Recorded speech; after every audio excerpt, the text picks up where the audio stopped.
बिस्मिल्लाहिर्रहमानिर्रहीम। अस्सलाम वालेकुम। आज 19 अगस्त बरोज़ बुध हम बात करेंगे इमरान ख़ान के ख़िलाफ़ मरियम सफ़दर की दरख्वास्त जो कि अंदराज मुकदमा की दरख्वास्त थी, उसके ऊपर आज लाहौर की सेशन कोर्ट में समाअत हुई है और हम अदालत में मौजूद थे। फ़रहाद शाह, सैयद फ़रहाद शाह जो कि मेंबर है पंजाब बार कौंसिल के, वो रिप्रेजेंट कर रहे थे मरियम सफ़दर को। ये बेसिकली जो दरख्वास्त है ये कैप्टन सफ़दर की तरफ से है। कैप्टन रिटायर्ड सफ़दर इसमें मुद्दई हैं इस दरख्वास्त के अंदर।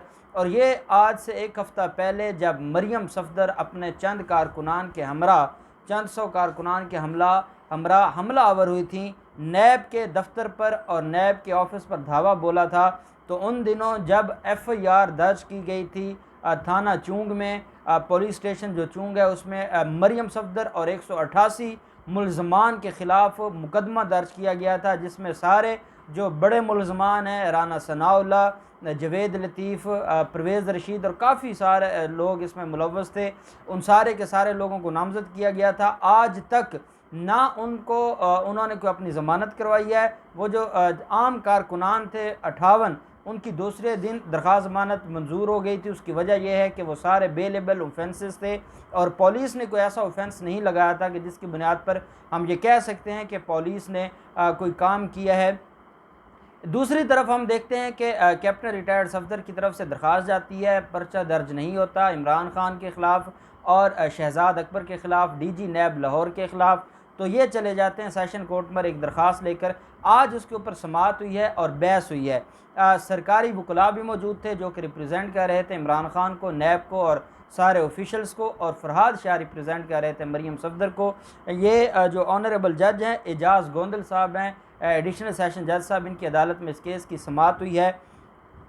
फ़रहाद शाह ने यह कहा है अदालत से और अदालत के ऊपर ये ज़ोर दिया है कि इमरान ख़ान के ख़िलाफ़ मुकदमा दर्ज करने का हुक्म दिया जाए। उसकी वजह यह है कि मरियम सफ़दर जो कानून के मुताबिक नैब के ऑफिस में जा रही थी अपना बयान रिकॉर्ड करवाने के लिए, और बयान रिकॉर्ड करवाने के लिए उनके साथ उनके चंद जो चाहने वाले हैं वो भी साथ मौजूद थे।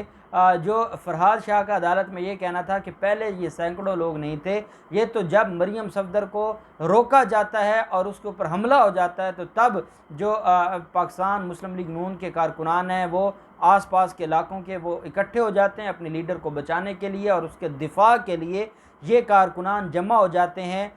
असल में जो उनके साथ कारकुनान थे उनकी तादाद बहुत कम थी। उसकी वजह यह है कि वो अपनी महबूब लीडर के साथ जा रहे थे नैब ऑफिस में पूरे एक शानदार एक तरीके से कि बड़े अहम काम के ऊपर, और बड़ी कोई मार्का मारने जा रही हैं, तो उनको 7 वर्कर्स को लेकर वो जा रही थी। फ़रहाद शाह साहब का ये भी कहना था इस केस की बहस करते हुए कि इमरान ख़ान और बाकी जितने ये ऑफिशल्स हैं इनकी ज़िम्मेदारी थी कि जब किसी को बुलाया जाता है तो उसकी हिफाजत भी की जाती है, और अगर इनके पास ये मरियम सफ़दर को बर्दाश्त नहीं कर सकते या मरियम सफ़दर को ये किसी भी हवाले से अफोर्ड नहीं कर सकते तो इनको चाहिए था कि ये मरियम सफ़दर को ना बुलाते।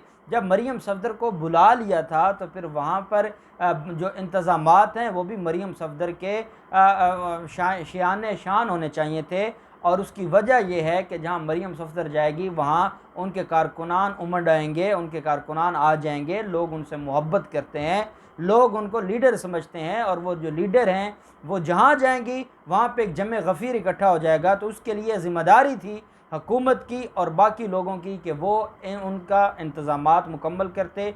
पुलिस इस मेंटली तौर पर तैयार रहती कि मरियम सफ़दर को क्या काफ़िला आ रहा है, मुलज़मा पेश होने आ रही हैं नैब के सामने, नैब अथॉरिटीज़ के सामने, और इसलिए वो उनको ये चाहिए था कि वो इंतज़ामात मुकम्मल करते। साथ ये कहा गया है कि ये जो DG नैब हैं लाहौर के और शहजाद अकबर, इन 2 लोगों ने मिलकर प्लान किया है, और इन्होंने एक रात पहले ये प्लान किया कि मरियम सफ़दर आएगी। तो क्योंकि मरियम सफ़दर को जो फ़रहाद शाह साहब कहते हैं कि मरियम सफ़दर के पास क्योंकि उसके ख़िलाफ़ कोई एलिगेशन था नहीं, कोई मजबूत ग्राउंड नहीं थी, कोई ऐसी बात नहीं थी कि जिसकी बुनियाद पर मरियम सफ़दर के ख़िलाफ़ कोई कार्रवाई हो सकती थी। इसलिए इन्होंने ये प्लान किया कि मरियम सफ़दर को हमने उससे कोई सवाल जवाब नहीं करने, क्योंकि कोई ऐसा सवाल था नहीं जो उससे पूछा जाता।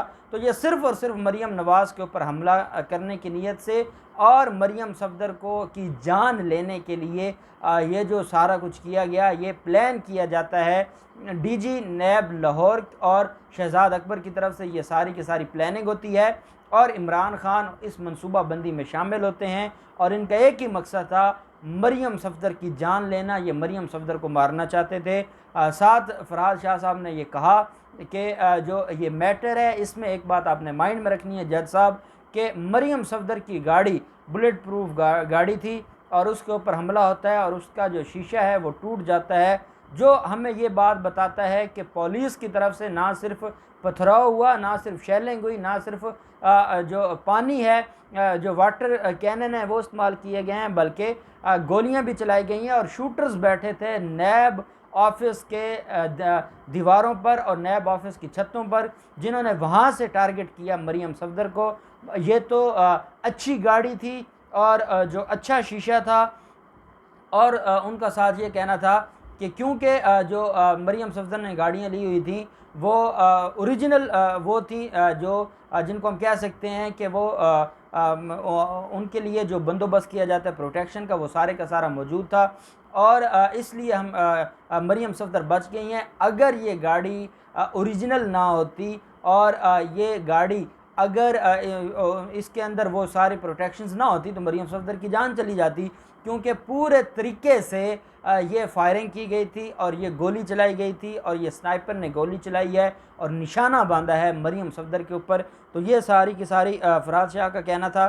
साथ उन्होंने ये बात की कि जो हमला है इमरान खान और बाकी लोगों की तरफ से, ये सियासी इंतकाम का निशाना था। इमरान खान को सबसे ज़्यादा अगर परेशानी है तो वो मरीम सफ़दर से है। इमरान खान ना तो PMLN की बाकी लीडरशिप से खौफज़दा हैं, ना पाकिस्तान पीपल्स पार्टी की किसी लीडरशिप से खौफज़दा हैं और ना फजल रहमान से खौफज़दा हैं। इमरान खान को परेशानी है तो वो मरीम सफ़दर से है, क्योंकि मरीम सफ़दर महबूब लीडर हैं पूरी कौम की और पूरी कौम उनके साथ खड़ी है। इमरान खान ये चाहते हैं कि उनके ख़िलाफ़ कार्रवाई हो और उनको रास्ते से हटाया जाए और ये वही करना चाहते हैं जो मुशर्रफ ने बेनज़ीर भुट्टो के साथ किया था और ये बेनज़ीर भुट्टो 2 बनाने जा रहे थे, ये वो सानिया करने जा रहे थे, इसलिए इनके ख़िलाफ़ कार्रवाई हो। साथ ये कहा गया है इस जो बहस थी फरहाद शाह साहब की, उसमें यह कहा गया कि मुस्लिम लीग नून को सियासी इंतकाम का निशाना बनाते हुए मरीम नवाज़ की पेशी के दौरान अमन व आमा को काबू में ना रखा गया और ये हुकूमत की ज़िम्मेदारी थी, लेकिन हुकूमत और नैब ने निहत्ते और पुरअमन कारकुनान पर हमला किया और बदतरीन तशद्दुद का निशाना बनाया।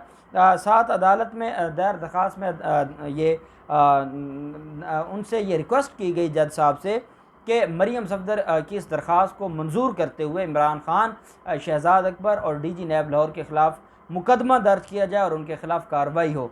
जब सरकारी वकला ने बहस शुरू की तो वो बहस बड़ी दिलचस्प है और उसमें उन्होंने जो सवालात उठाए वो फरहाद शाह साहब के लिए या बाकी लोगों के लिए बड़ा मुश्किल था कि वो उसको कंट्रोल कर सकते, इसलिए गर्मा गर्मी भी हुई है। जो मरीम सफ़दर के वकला थे और सरकारी वकला थे, सरकारी वकला ने बहस करते हुए कहा है कि पहली चीज़ तो सर हमें ये बताएं, ये अमन व आमा की बात करते हैं, हमने एक मुलज़िम को बुलाया था, उसके ख़िलाफ़ एलिगेशन ये था कि उसने 200 कनाल ज़मीन गैर कानूनी तौर पर अपने नाम करवाई है और उसके ऊपर वो काबिज़ है और वो कई लोगों की, एक शख्स की नहीं, वो पब्लिक एट लार्ज की वो प्रॉपर्टी है जिसके ऊपर इन्होंने नजायज़ कब्ज़ा किया है। हमने मुलज़मा को बुलाया था और मुलज़मा को ये कहा था कि वो आएँ और नैब के सवालों का जवाब दें और एक इन्वेस्टिगेशन अथॉरिटी ने लीगल तरीके से उनको तलब किया था, लेकिन ड्रामा ये इन्होंने किया कि मरीम सफ़दर ने चंद सौ कारकुनान को साथ लिया और क्योंकि इनके पास नैब के सवालों का जवाब नहीं था,